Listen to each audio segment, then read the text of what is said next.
não sei se está acontecendo com todo mundo, eu tenho sofrido demais com essa história do tempo seco, né? Aqui na nossa região, a garganta da gente fica, né, falhando, às vezes fica muito seca. A temperatura está elevada, não chove, a umidade relativa do ar está caindo significativamente. Tem imagens do céu de Campinas aí, deixa eu ver o céu de Campinas nesta sexta-feira, todo mundo de olho no fim de semana, tinha até a possibilidade de chuva, hein? Segundo a meteorologia, mas a chuva, pelo jeito, não chegou, pelo menos está demorando para chegar. Aliás, seriam chuvas insuficientes se elas caíssem para abastecer os reservatórios da nossa região, mas nem chance de chuva aí, hein? A umidade relativa do ar, 37%. Na hora que começar a bater 30% aí, vai ficar difícil, hein? Vai ficar difícil. 27 graus agora, segundo o CEPAGRE da Unicamp. Vocês estão sentindo isso também? Essa história da garganta seca, essa história, o nariz incomoda, é uma situação ruim mesmo. E muitas queimadas acontecendo, hein? Muitas queimadas, são vários flagrantes. O Corpo de Bombeiros tendo um trabalho danado em relação a essas queimadas que parece que chegaram antes também, nessa estiagem antecipada que a nossa região vive, que o nosso país vive. Vem comigo aqui porque nós vamos continuar falando da questão do tempo, mas o que o tempo está provocando em relação à água. Porque o Departamento de Água e Esgoto da Prefeitura de Valinhos agora estuda ampliar para 2 dias por semana o período de racionamento que já acontece na cidade. Isso significa o quê? Que tem gente que pode ficar até 24 horas sem água.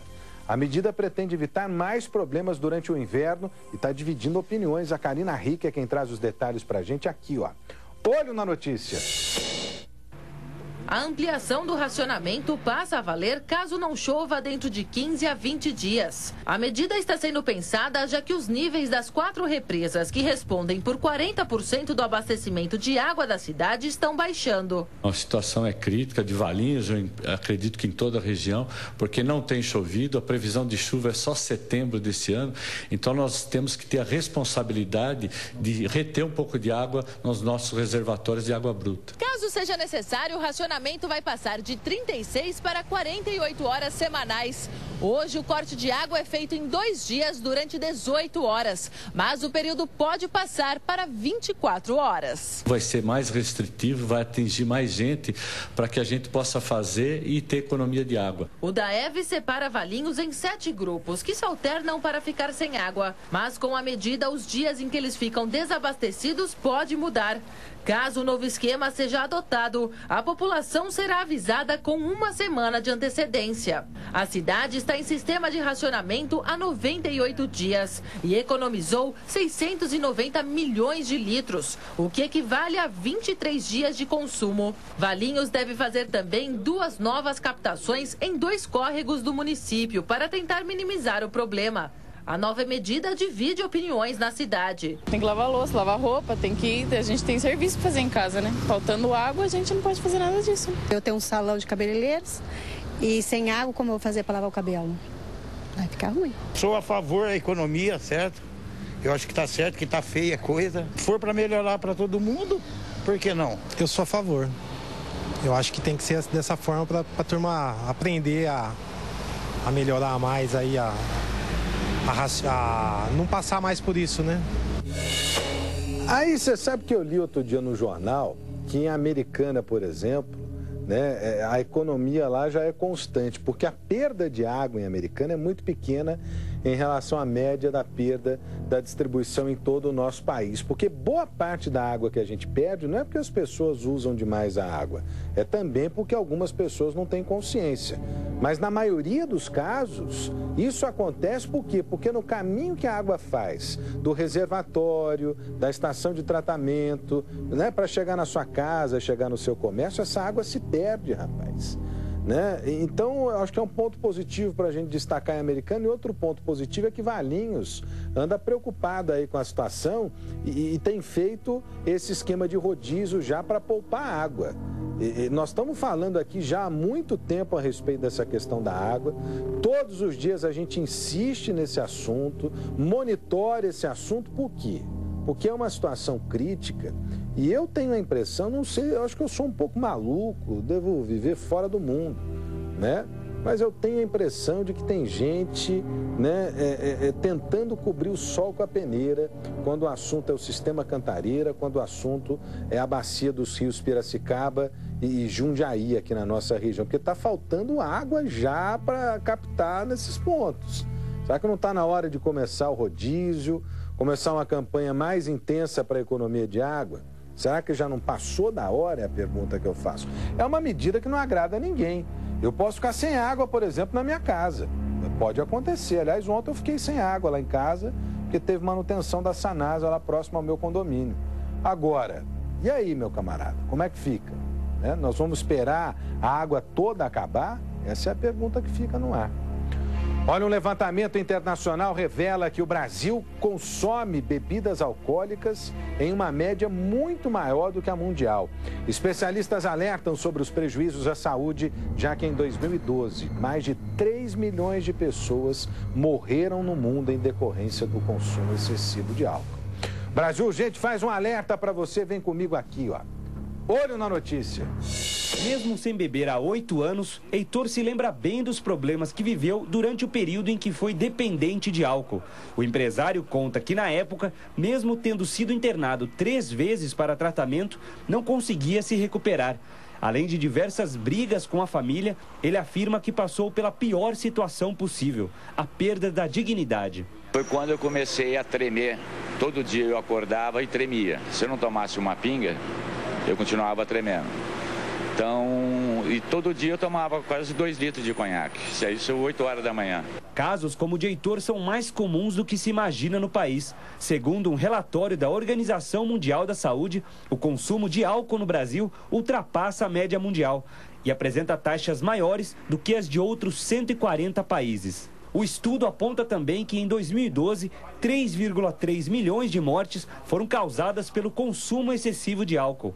Além de mortes provocadas por doenças diretamente relacionadas ao consumo de bebida, o número inclui também casos como acidentes de veículos e violência. Em Campinas, foram registrados nos Centros de Atendimento Psicossocial em 2013, 660 atendimentos relacionados ao álcool. Segundo a coordenadora da área técnica de saúde mental, o grande problema não está apenas entre os dependentes, mas também no consumo abusivo feito pela população. A dependência traz muito mais problemas físicos à saúde física, mas o uso abusivo, ele traz problemas não só à saúde física, mas também a outras situações, como situações de aumento de violência, problemas com acidentes de trânsito, enfim. E para a gente da saúde, ele é um ponto crítico, porque as pessoas geralmente não entendem que tem um problema com o uso do álcool. E a melhor coisa, viu?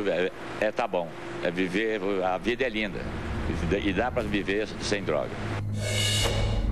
E olha, é um dado alarmante, um dado que preocupa, porque são pessoas, né, que acabam perdendo sua vida por algo que poderia ter sido tratado. Agora, no nosso país, embora o Luiz Covino tenha citado aí o Centro de Pesquisa ou Centro de Atendimento Psicossocial, esse é o CAPS, né, que funciona aqui em Campinas, mas as cidades têm unidades desse tipo. Ainda é muito pouco, viu, para poder agregar, para poder acolher essas pessoas que precisam de ajuda. E às vezes não adianta você cobrar do cidadão, você tem que parar de beber, você tem que parar disso ou parar daquilo. É uma doença que precisa ser tratada como uma doença. E em muitos dos casos não há opção. Em muitos casos não há... Você imagina, para o cara que está morrendo porque sofreu um acidente, porque cortou a perna, ou outra questão aí já é difícil... Pior para quem busca um atendimento diferenciado em relação à bebida alcoólica. Pior para esse tipo de pessoa, né? Infelizmente. É preciso abrir espaços para acolher essas pessoas, algo que ainda é muito tímido aqui no nosso país. É muito tímido no nosso país. Vem comigo aqui, ó. Moradores de alguns bairros aqui de Campinas estão tendo dificuldades para receber encomenda dos Correios. Isso porque tem o roubo, né, das mercadorias, há medo entre os profissionais. Em algumas regiões foi adotada aquela entrega diferenciada em que o destinatário tem que fazer a retirada na agência. A Kátia Saqueto é quem vai trazer os detalhes para a gente. Deixa eu ver aqui, ó. Olho na notícia. Patrícia tem uma empresa de portões eletrônicos. As peças muitas vezes vêm de outros estados. Mas a última vez que precisou dos Correios para entregar uma encomenda, houve um atraso de 1 mês. E isso porque ela foi buscar pessoalmente em um dos postos, que fica a mais de 10 quilômetros da casa dela. O cliente ele não quer saber, né? A partir do momento que ele compra o produto, ele quer o produto. Ele quer o produto instalado, quer o produto colocado na casa dele. E ele não vai querer saber o porquê que eu estou tendo a demora. Deveria ter um desconto, então, já que não traz aqui, né? Ela é moradora de um dos 35 bairros em Campinas considerados de risco. Desde o ano passado, os profissionais dos Correios têm exigido mais segurança para fazer as entregas, em função dos constantes assaltos. Mas, segundo o sindicato da categoria, a empresa contratou somente 8 escoltas para acompanhar os caminhões, quantidade insuficiente para atender a todas as áreas. Esse número é um número insuficiente, causando rodízio nas entregas, né, nessas regiões, onde se houver uma entrega hoje, essa região depois ela corre o risco de ficar aí até 10 dias sem entrega por conta desse rodízio. Os Correios negaram haver um rodízio entre os bairros de risco e que em algumas regiões foi adotada temporariamente a entrega diferenciada, onde o destinatário tem que retirar a encomenda na agência. Mas, de acordo com o PROCON, a empresa tem obrigação de entregar o produto no destino final, conforme prevê o serviço. E o consumidor que se sentir prejudicado deve procurar o órgão de defesa do consumidor. A empresa hoje ela reconhece que depois que vieram as escoltas diminuíram o assalto. Agora, se ela reconhece que diminuiu o assalto, nós entendemos que ela tem que estender a questão da escolta para as demais linhas ou as demais regiões que hoje estão sem entrega. Para fugir do transtorno, Joaquim, que presta assistência técnica em frigoríficos, opta por motoboys para buscar as peças em São Paulo. O serviço é mais garantido, mas custa pelo menos o dobro do preço. Prejuízo, com certeza. E a gente já paga caro pelo serviço aqui no nosso país, né? Olha, os Correios informaram que as medidas de segurança foram adotadas para proteger os trabalhadores, clientes e a carga postal. Disse ainda que o valor do serviço é baseado na distância percorrida pelo objeto da cidade de origem até o destino. Esse é um problema de segurança pública, gente, né? Esse é um problema de segurança pública. É preciso coibir as ações dessas quadrilhas especializadas, especialmente no roubo ao tal do Sedex. O Sedex geralmente leva aparelho eletrônico, geralmente leva aparelho ou uma carga um pouco mais valiosa, né? E os bandidos ficam de olho nisso, não dá para colocar a culpa no profissional. Agora a empresa precisa se valer aí das medidas de segurança e cobrar, pressionar, né, as autoridades de segurança para coibir esse tipo de coisa. É um trabalho que a polícia precisa, né, dar retorno para a gente, se bem que diminuiu bastante, né? Pelo menos faz tempo que a gente não tem notícia desse tipo de crime. Vem comigo aqui, olha, eu sei que tem participação dos nossos telespectadores no Facebook, facebook.com/rodrigo.salomão.790, você pode acessar também o Twitter, @RodrigoSalomão, @Rodrigo Salomão, do jeitinho que tá aparecendo aí, olha. Tem a Márcia falando aqui sobre uma paralisação nacional para a próxima quarta-feira da polícia, tem um papo de que os policiais civis podem parar. E se pararem, vão parar com toda a razão. E eu vou dizer aqui por que eu estou defendendo os policiais civis. Porque estão trabalhando acima da capacidade suportável nas delegacias, sem infraestrutura, sem gente para poder trabalhar, e parece que estão fechando os olhos para essa questão, hein? Estão fechando os olhos para esta questão. O Avanil, logo os alunos terão que ir com escolta policial para a sala de aula. É sobre o assunto da violência nas escolas, né? Que nós mostramos aqui no Brasil Urgente. Aliás, vai ser assunto daqui a pouquinho, porque preocupa os especialistas. O educador deveria interferir nesse ato de selvageria. Isso é coisa de animal. Fico indignado com essas cenas, pois tenho uma filha que estuda em escola pública, Avanil, participando aqui do Brasil Urgente. O Gerson: não sei se devo matricular minha filha em escola pública depois que vi as cenas de selvageria. Isso aí que a gente mostrou, olha. Isso aí que a gente mostrou no Brasil Urgente. As meninas, as 5 delas, pegando uma garota dentro da sala de aula. A gravação tem quase 6 minutos, são 6 minutos de a menina apanhando lá. A Jane Na minha opinião, a crescente violência de alunos em escolas deve-se a vários fatores, entre eles o de que muitos pais delegaram aos professores a obrigação de educar os seus filhos. Está coberta de razão a Jane. A escola leva conteúdo, a escola leva experiência de convivência, mas a escola não educa o beabá do comportamento social. Isso aí vem de casa, vem de casa. A criança busca conteúdo na escola, a escola oferece conteúdo, oferece convivência social. Agora, o beabá, né? O beabá do indivíduo, da formação do caráter do indivíduo, está dentro de casa, está dentro de casa. A Jane está coberta de razão aqui.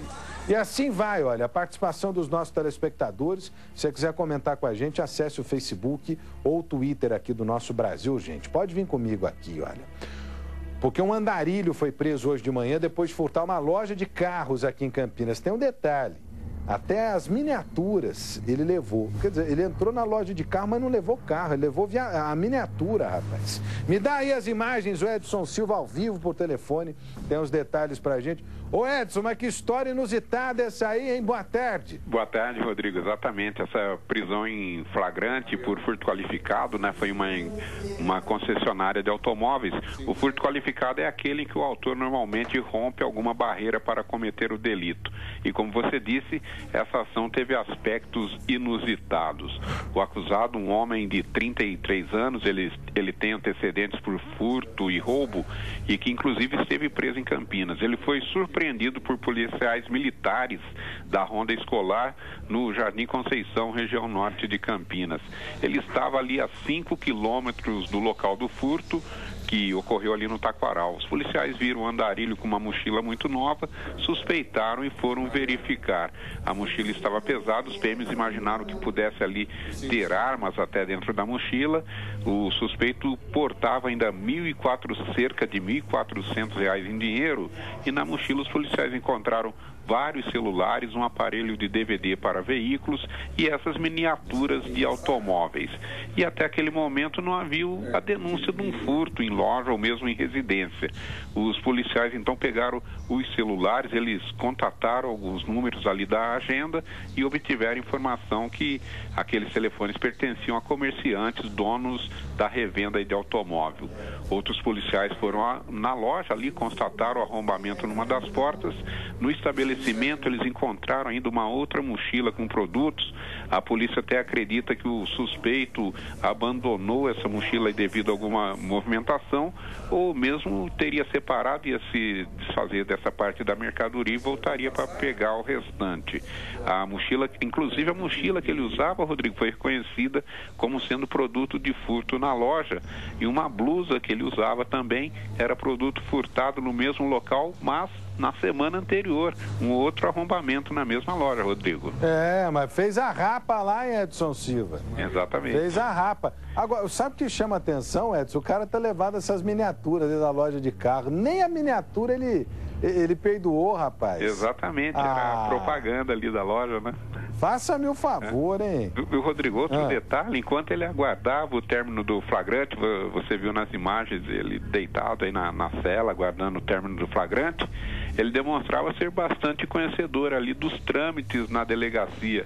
Ele chegava a indagar se iria direto para a prisão e por que não passa antes pelo sistema Fênix, que você deve conhecer, é o setor da Polícia Civil que fotografa e pega informações de pessoas presas, né? Essas informações para ficarem nos arquivos policiais. É o setor de identificação da polícia. Exatamente. Que funciona ali ao lado do 1º Distrito Policial, bem próximo ao prédio do Instituto de Criminalística da Polícia Civil aqui em Campinas. Faça-me o favor. Então é velho de casa esse aí, viu, Edson? Exatamente. Isso foi mais um indicativo ali para os policiais que nem antes mesmo de puxar os antecedentes, ele já falando que tinha passagens, esteve preso por furto e roubo, e isso aí demonstrou que ele falou, mas vocês vão me levar pro Fênix antes de eu ir pra cadeia? É velho de casa esse aí. Conhecido. É velho de casa esse aí. Bom, ainda bem que os produtos foram recuperados e que nesse caso aí não houve violência, né? Exatamente. Porque a gente tem noticiado, infelizmente, casos em que há violência. Aí a coisa desanda.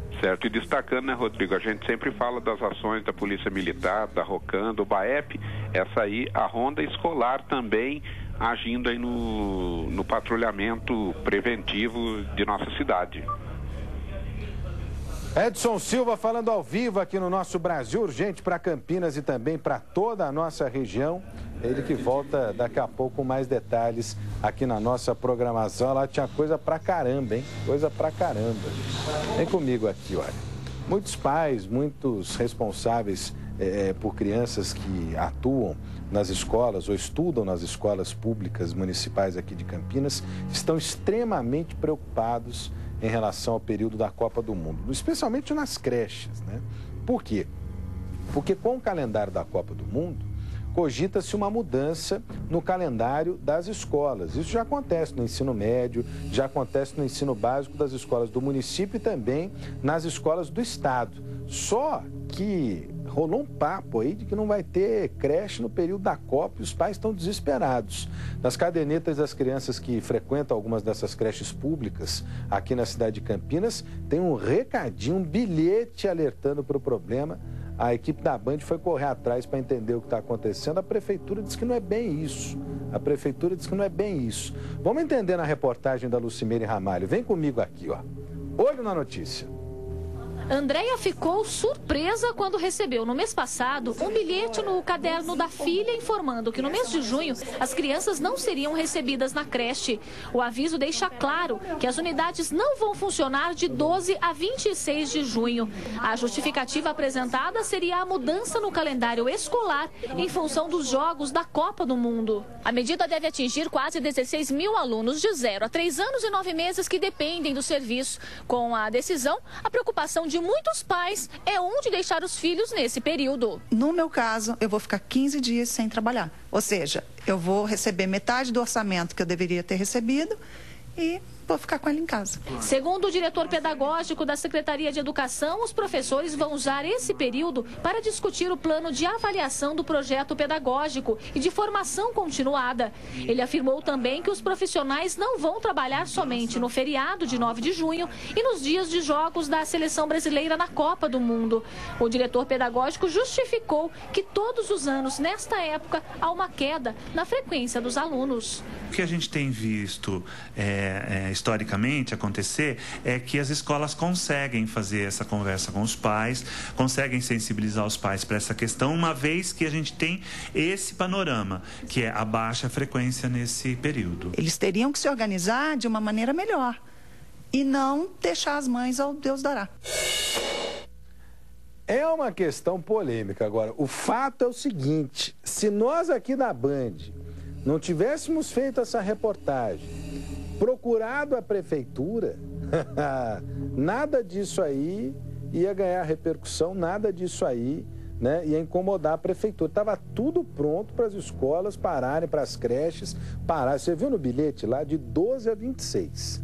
E aí, como a Andréia disse, aliás, a nossa colega Andréia, né? Trabalhou já com a gente aqui no Grupo Bandeirantes de Comunicação, né?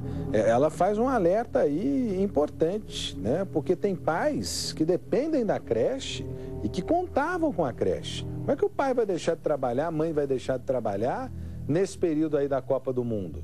Só porque é Copa do Mundo o Brasil vai parar? É isso? É isso? Ah, faça-me o favor, hein? A notícia chegou ao prefeito Jonas Donizete, né?